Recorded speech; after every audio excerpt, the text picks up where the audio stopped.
Hey everybody, thought I'd make a quick video for HolonsNetwork. This is Cash. I thought I would kind of follow up on the last video that I made talking about planetary culture, that we already have a planet and a culture, but that there is a lot of violence and a lot of people who don't mind the fact that there's violence. So what are we going to do to improve that situation? We've got people killing each other over nothing. You stare me down? Huh? You? That sort of thing. People getting shot over that. And genocide and the whole deal. So a lot of people made comments. One of the interesting ones was that we really can't do anything but improve education. We got to get them early, get them young, and teach people how to kind of see things from the point of view of others. When consciousness is small, compacted, when we are lost in our own feelings, that's not the time when we're able to step outside ourselves and say, oh, how am I affecting other people? If I were that other person, how would I be feeling going through this right now? Kind of, putting our view to the viewpoint of another. So as we expand awareness, consciousness, we're able to see other people's viewpoints, other people's point of view, to the point where maybe we don't just want to murder them if they disagree. And we would see a lot less killing. So education was suggested as a way of doing that. It's a very good suggestion. The rule of law was another suggestion. In cultures, maybe the Sudan or something, where there's a lot of lawlessness, that's when you see a lot of brutal murders. There's no police to prevent it. They have police, but there's a lot of corruption, and they're not there when you need them. They don't quite have the same system of law that we do in the first world. Let's say we want to bring children into this world of violence, and where people are hating one another and disagreeing over how things should be arranged, how things should go. One of the things that we can realize ourselves, recognize, and try to foster in our children and others that we come into contact with in our lives, friends, family, is the recognition that, drum roll please, happiness, joy, how we feel, has nothing to do with circumstances. Do you agree with that? Do you disagree with that? Well, no, come on, Cash. Some people have it really rough. They have it pain. They're abuse victims before they're old enough to really realize, and then they're damaged. They have no choice over how they react. And they got all borderline personality disorder and PTSD, and that's real stuff. And actually, no. Twin brothers walk side by side in the same platoon in Vietnam. One comes out, sits at a bus stop, an alcoholic, PTSD, the whole 9 yards, complaining about the headless bodies of his buddies on the jungle floor, is a wreck the rest of his life. And his twin brother, who was raised in the same house, who went through the same war, comes back, puts himself through med school, gets a beautiful wife, has some kids, they're a rich family, they've got lots of love and happiness, they go on ski trips. That's the reality. Two people walk through the same situation and react differently. Right now, as we speak, there is a BDSM slave who is in ecstasy because her master, her owner, is whipping her while he has her being gang raped by his buddies. That's the truth. Whether you want to face that or not, that's the truth. She is in heaven, loves it. Because the interpretations, the stories we tell ourselves about what something means, and whether we want it or not, those are more important than what happens to us. Those are more important than what happens to us. And if you think about it, just for a minute, let's do that right now. The stories, what something means, we can't feel anything until that happens first.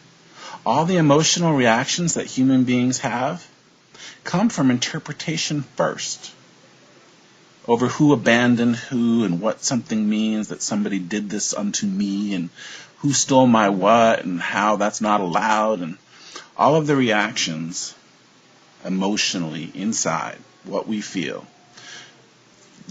they depend on us telling ourselves a story about whether we want something or not and what it means. if who we think we are has been violated. We first need to explain that to ourselves internally with the backstory. Not always consciously.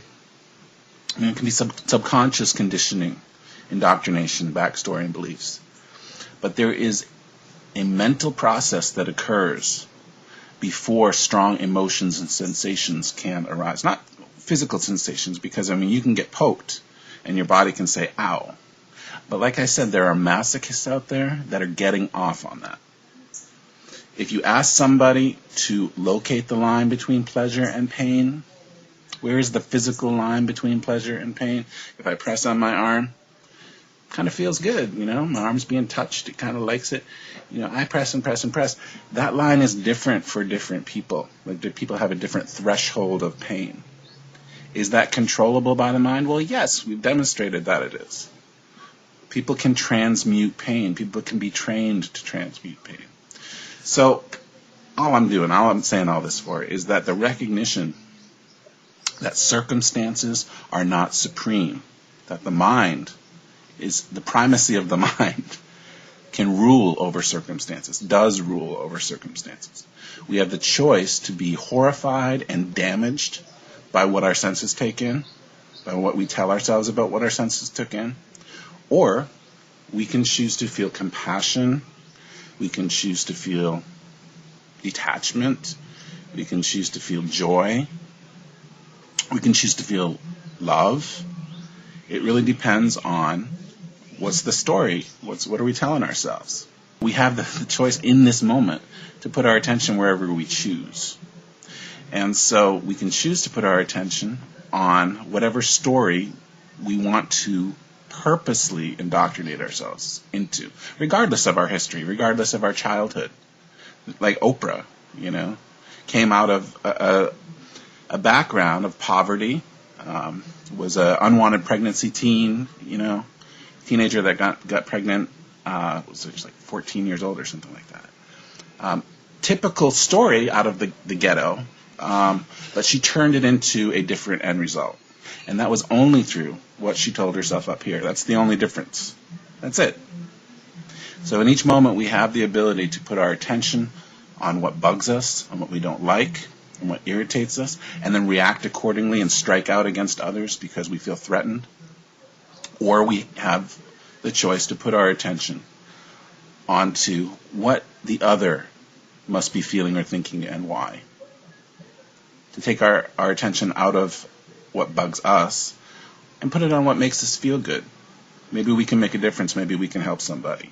I used to be a nurse for a cardiologist, and I did an EKG on this woman, and I noticed that she was having a heart attack, and I brought it right away to him.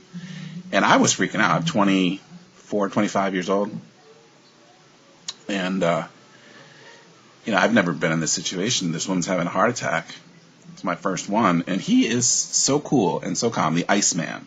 And he says, okay, this is what we're going to do, Cash.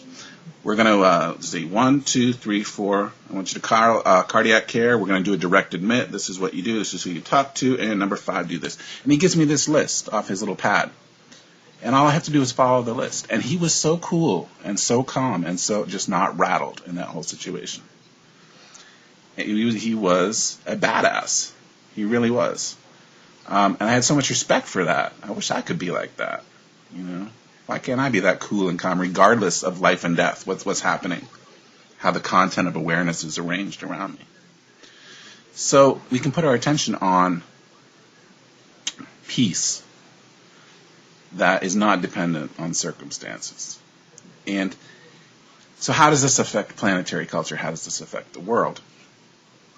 In not reacting personally, one person at a time, we don't add to the trouble. We don't add to the drama, and we don't add to the problems that the world is experiencing, where they want to just constantly beat on each other and blame each other and kill each other and all related things. Okay, and I will talk to you guys later on. And those of you that celebrate Easter, happy Easter. Ciao.